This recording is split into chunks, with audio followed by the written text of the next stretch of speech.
Okey, untuk bahagian seterusnya saya akan menerangkan bagaimana untuk mengisi daily correction report seperti tertera dalam paparan skrin.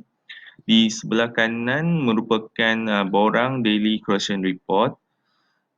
Maklumat yang ada dalam borang ni adalah receipt, nombor receipt, room, F&B, miscellaneous, banquet, okey, dan jumlah. Di bahagian sebelah kanan ada cash, Mastercard, Visa Card dan American Express dan jumlah juga. Di bahagian sebelah kiri kita ada invoice daripada tetamu. Okey, untuk langkah pertama bagaimana kita nak isikan maklumat dalam daily collection report adalah kita akan cari nombor receipt dulu. Okey. Nombor receipt adalah di bahagian sini, akaun 21204 dan seterusnya untuk bahagian room kita akan isikan jumlah harga bilik yang telah di charge ke bilik iaitu 1100, kita akan isi di sini. Untuk bahagian F&B kita akan isikan segala perbelanjaan melibatkan makanan dan minuman iaitu 50 tambah 40, 54. Untuk bahagian miscellaneous selain daripada perbelanjaan F&B, yang lain-lain dikira sebagai perbelanjaan miscellaneous iaitu 40 tambah 120 iaitu 160. Untuk bahagian banquet kita akan kosongkan dan untuk jumlah total anda perlu tambahkan perbelanjaan daripada room 1100, tambahkan perbelanjaan F&B 54 dan untuk miscellaneous 160 dan kita akan dapat 1314. Untuk bahagian sebelah kanan, okay, invoice ini merupakan bayaran tunai, so kita akan isi 1314 di bahagian cash. Okey. Dan seterusnya saya akan tunjukkan invoice yang kedua. Okey, kita akan isikan nombor receipt 21209. Untuk bahagian room kita akan tambahkan harga bilik setiap malam iaitu 500 tambah 500 tambah 500. Okey, 1500. Untuk bahagian F&B kita perlu tambahkan perbelanjaan semua berkaitan dengan F&B iaitu 50 dan 24, 74. Untuk bahagian miscellaneous kita akan tambahkan perbelanjaan selain daripada F&B iaitu 40, 30 dan 90. Dan kita akan dapat 160. Dan kita akan kosongkan bahagian banquet. Jumlah kita akan dapat 1734. Okey, untuk invoice ini juga dia merupakan pembayaran tunai, sebab itu kita perlu isikan 1734 di bahagian tunai. Okey. Dan saya akan tunjukkan untuk bahagian kad kredit. Okey, yang ni adalah bil untuk kad kredit. 21081 seperti mana yang sama kita akan isikan harga bilik 1410 iaitu tambahan daripada 470, 470, 470. Dan perbelanjaan untuk makanan dan minuman F&B iaitu 50 tambah 36. Untuk bahagian miscellaneous kita akan tambah 40 dengan 90 iaitu 130. Untuk bahagian banquet kita kosongkan dan kita akan jumlahkan daripada room, F&B dan miscellaneous 1626. Okey. Kalau tengok dekat sini, pembayaran ini menggunakan Mastercard 1626, so kita perlu isikan 1626 di bahagian Mastercard. Okey. Dan kita perlu tulis jumlah di bahagian belakang. Okey. Di sini merupakan contoh-contoh yang ada. Anda perlu buat dan untuk mendapatkan jumlah yang sama seperti mana yang ada Okey, untuk bahagian seterusnya saya akan menerangkan bagaimana untuk mengisi cashiership detail report.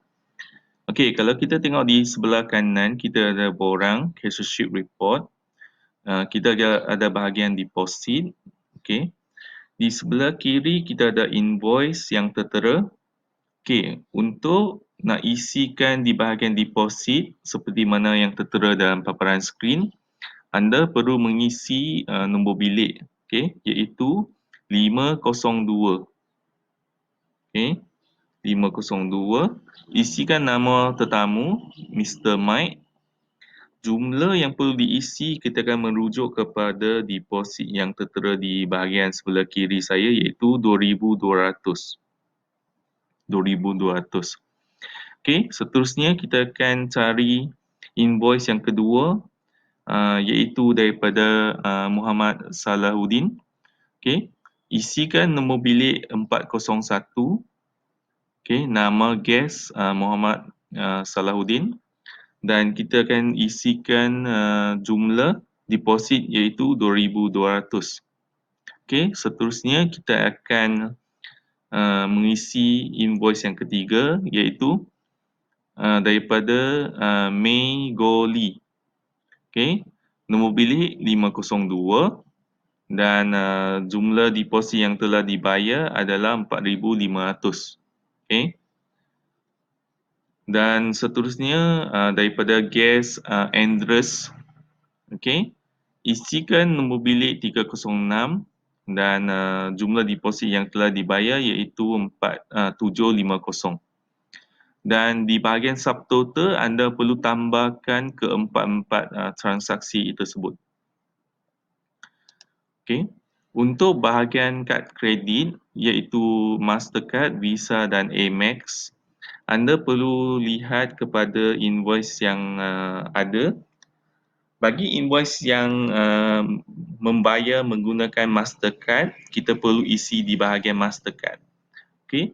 So cara pengisian adalah sama, cari nombor bilik 404, isikan nama tetamu, isikan jumlah yang telah dibayar 1626. Dan di bahagian subtotal anda perlu tambahkan segala transaksi yang ada pada kolom yang telah diisi. Okey.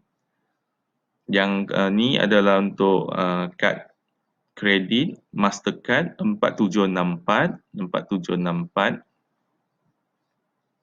Okey. Yang ini pula merupakan Visa 664. So anda perlu isi di bahagian sini kolom Visa. Okey.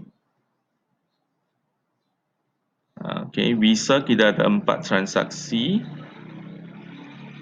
Okey, dan seterusnya kita ada juga Amex. Okey, isikan jumlah 330 di bahagian amount. Okey, seterusnya untuk bahagian payout. Okey, bahagian payout kita akan merujuk kepada bahagian refund. Okey, untuk refund kita akan isi di sini. Okey, sama juga isi nombor bilik, maklumat tetamu dan jumlah 886. Okey, seterusnya 266 1185 dan akhir sekali RM6. Okey, anda juga perlu tambahkan bahagian subtotal iaitu 2343. Untuk total transaction account, anda perlu tambahkan di bahagian deposit, Mastercard, Visa Card dan American Express dan tolak dengan payout dan anda akan dapat jumlah dan anda perlu tulis di bahagian total transaction count. Okey, untuk seterusnya cashiership closing report. Okey, di sebelah kanan saya ada satu borang cashiership closing report. Dalam borang ini kita ada tarikh, kita ada cashier name and kita ada shift. Okey. Lepas tu kita ada payment type. Yang pertama cash float, seterusnya cash payment dan diikuti oleh deposit, reservation deposit, Okay, payout. Seterusnya City Ledger ataupun local order dan diikuti oleh credit card. Dalam credit card terbahagi kepada 3 iaitu Mastercard, Visa dengan Amex. Seterusnya diikuti oleh debit card. Okay. Dan kita ada gross cash, total cash, total credit card, total reservation deposit, cash float pass to next ship dan total gross cash pass to the office. Okey, bagaimana untuk mengisikan borang tersebut? Kita boleh rujuk di sebelah kiri skrin saya, cashier shift detail report. Yang pertama kita boleh tengok dari cash payment. Okey, untuk borang ini tiada cash payment yang perlu diisi sebabkan di sebelah kiri saya tiada rekod transaksi cash payment. Seterusnya anda boleh rujuk untuk bahagian deposit. Di sebelah kiri borang mempunyai 4 rekod transaksi dengan subtotal adalah 9450. Anda perlu isi jumlah tersebut di bahagian kanan deposit. Okey, yang tertera di bahagian kanan. Okey, seterusnya untuk reservation deposit anda boleh kosongkan sebab tiada. Seterusnya untuk bahagian payout anda boleh rujuk di sini. Okey, bahagian payout di sini adalah jumlah 2343. So anda boleh isi dekat sini 2343. Untuk City Ledger kita kosongkan sebab tiada rekod. Seterusnya diteruskan oleh credit card. Okey, kita tengok dekat sini jumlah untuk Mastercard adalah 6390. So kita isi di sebelah kanan. Jumlah Visa adalah 6016. So kita isi dekat sini 6016. Dan seterusnya untuk Amex card kita ada jumlah 1334. So kita isi dekat sini 1334. Untuk bahagian debit card kita kosongkan. Okey. Bagaimana untuk mendapatkan gross cash iaitu cash payment tambah dengan deposit tambah dengan reservation deposit tolak payout. Di sini cash payment kita tiada, reservation deposit pun tiada. So ambil 9450 tolak dengan 2343. So kita akan dapat 7107. Untuk total cash kita perlu tambah dengan cash float. Di sini yang tertera dekat sini cash float adalah 1000. So kita akan ambil 7107 tambah dengan 1000. Iaitu kita akan dapat 8107. Untuk total credit card kita tambahkan ketiga-tiga nilai amount credit card di sini. Untuk cash float pass to next shift adalah 1000 sebab dia akan merujuk kepada cash float yang ada dekat atas ni.